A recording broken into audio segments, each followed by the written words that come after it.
Existe un secreto que ningún arquitecto norteamericano menciona abiertamente, algo que los constructores han sabido durante décadas y que transforma completamente la manera en que uno comprende lo que es una casa. ¿Por qué en México la azotea es un espacio de vida, para tender la ropa, ver el fútbol, convivir, mientras que en Estados Unidos eso resulta prácticamente impensable? La respuesta no tiene su origen en el clima. Está enterrada en decisiones económicas, legislativas y culturales que se tomaron hace más de 7 décadas y que siguen determinando cómo habita una familia norteamericana promedio hoy en día. Y antes de continuar, hay algo esencial que entender: esto no es una simple curiosidad del mundo de la arquitectura. Es el mismo modelo que en este momento está reconfigurando las ciudades latinoamericanas. Si tienes o planeas tener una propiedad, lo que viene a continuación te afecta de manera directa. El techo como declaración de principios. Cuando un mexicano levanta su casa, lo hace pensando en el porvenir. El techo plano no surge de una casualidad en el diseño ni de una limitación técnica, es una afirmación de propósito. Ahí va a instalarse el hijo cuando forme su propio hogar. Ahí se va a levantar el siguiente piso. Técnicamente hablando, la azotea mexicana funciona como una losa de cimentación al revés.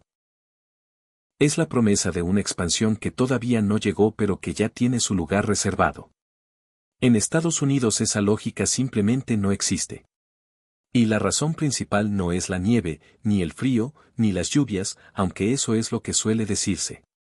La verdad está en los números y en la historia. La gran fábrica de casas.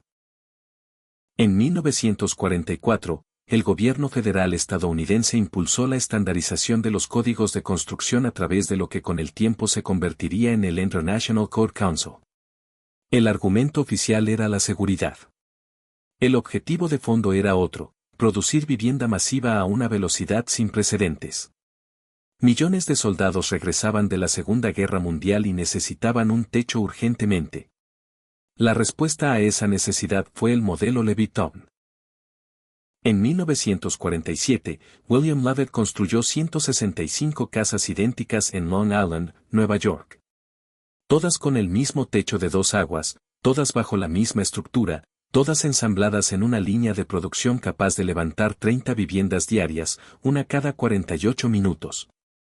Ese esquema no fue diseñado pensando en las familias que lo habitarían, sino en los tiempos de entrega.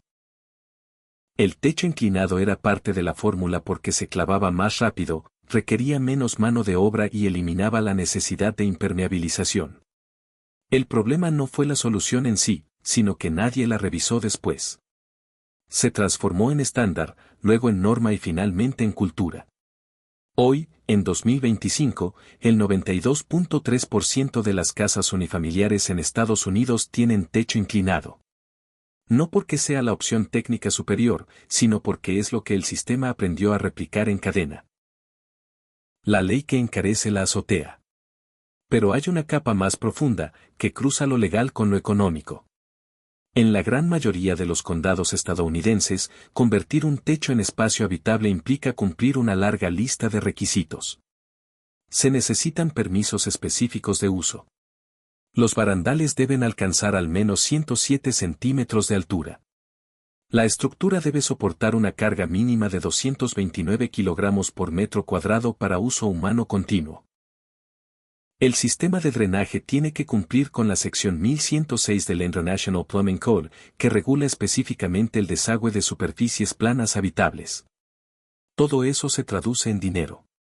Y en un modelo donde la vivienda se construye para venderse, no para habitarse durante generaciones, ese gasto no tiene ningún sentido comercial. Casas para moverse, casas para quedarse. Ahí está el núcleo de toda la discusión. La casa mexicana se construye para permanecer. La casa americana se construye para circular. El ciudadano promedio de Estados Unidos cambia de domicilio 5.4 veces a lo largo de su vida. El mexicano mayor de 40 años, estadísticamente, ha vivido en no más de 2 casas distintas. Esa diferencia cultural lo cambia todo: el tipo de construcción, los materiales, el diseño del techo.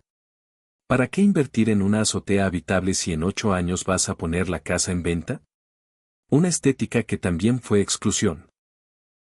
Esta historia tiene además una dimensión que va más allá de la practicidad.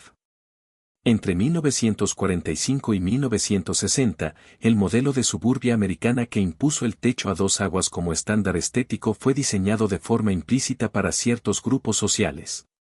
Los desarrollos habitacionales de la época incluían cláusulas restrictivas que impedían vender propiedades a personas de determinadas razas.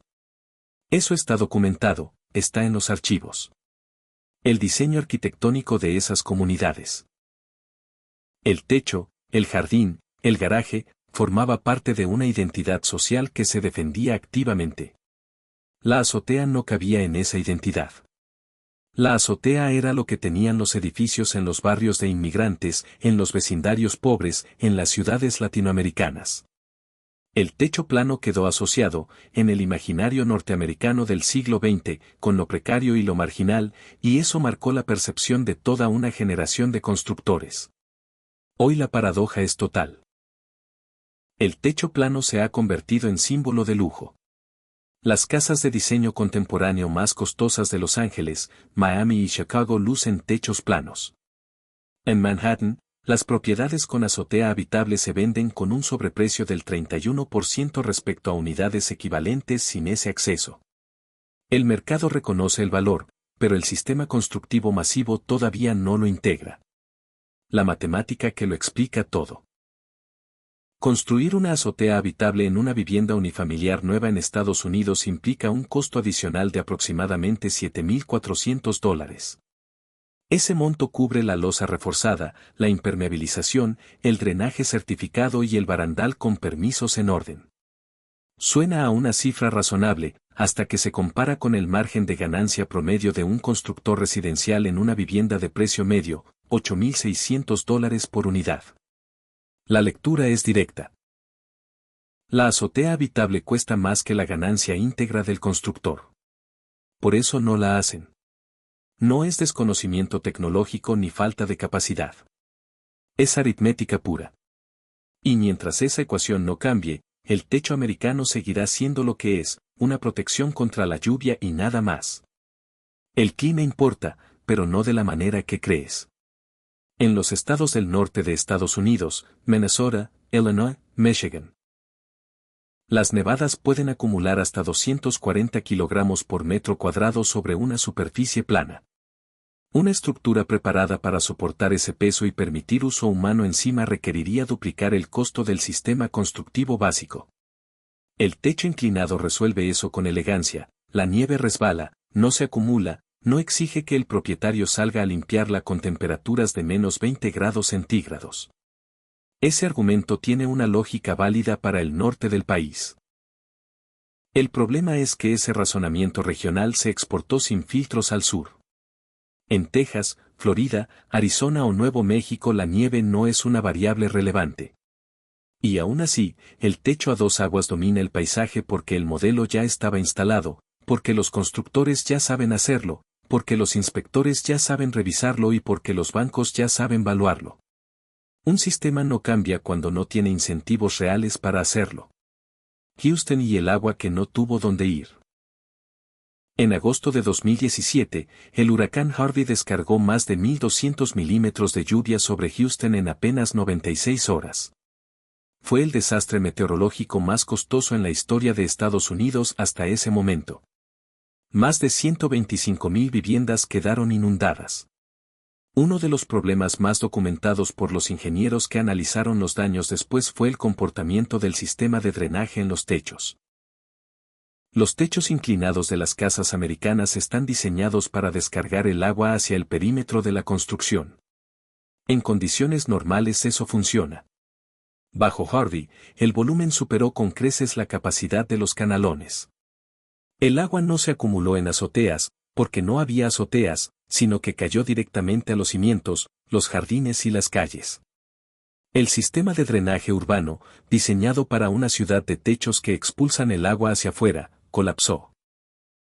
Los ingenieros calcularon que si el 30% de las viviendas afectadas hubieran contado con techos planos capaces de retener agua temporalmente, el pico de escurrimiento urbano habría caído un 43%. Las inundaciones habrían sido considerablemente menos graves. Un techo plano no es únicamente un espacio para vivir. Es una esponja, una tecnología de gestión hídrica. Las culturas de climas lluviosos la desarrollaron por intuición mucho antes de que existiera la ingeniería hidráulica formal. México lo sabe. No siempre lo aplica con el rigor necesario, pero lo sabe. La azotea mexicana bien ejecutada, con pendiente adecuada, bajantes funcionales e impermeabilizante aplicado cada 2 o 3 años, es técnicamente superior a la cubierta americana en los climas del centro y sur del país. No es nostalgia ni apego a la tradición por inercia. Es física aplicada. El modelo que está llegando sin anunciarse. El problema es que ese conocimiento se está erosionando. Los jóvenes arquitectos que egresan de las universidades mexicanas se forman con manuales que priorizan el modelo europeo y norteamericano. Los materiales de construcción se están homogeneizando. El mercado inmobiliario está siendo permeado por patrones de inversión que vienen del norte y, de manera silenciosa, la azotea está desapareciendo de los planos de las casas nuevas. Los desarrollos de interés social que hoy se levantan en Guadalajara, Monterrey, Querétaro y la Ciudad de México están adoptando el mismo esquema sin llamarlo por ese nombre: casas en serie, techos de lámina a 2 aguas, sin posibilidad de ampliación, sin losa, sin azotea. El argumento de venta es que resultan más económicas. Lo que no se dice es que también son más limitantes. Una casa en un fraccionamiento cerrado del Estado de México construida bajo ese modelo no tiene losa habitable. Tiene una cubierta delgada de concreto con pendiente para el desagüe. No se puede construir encima.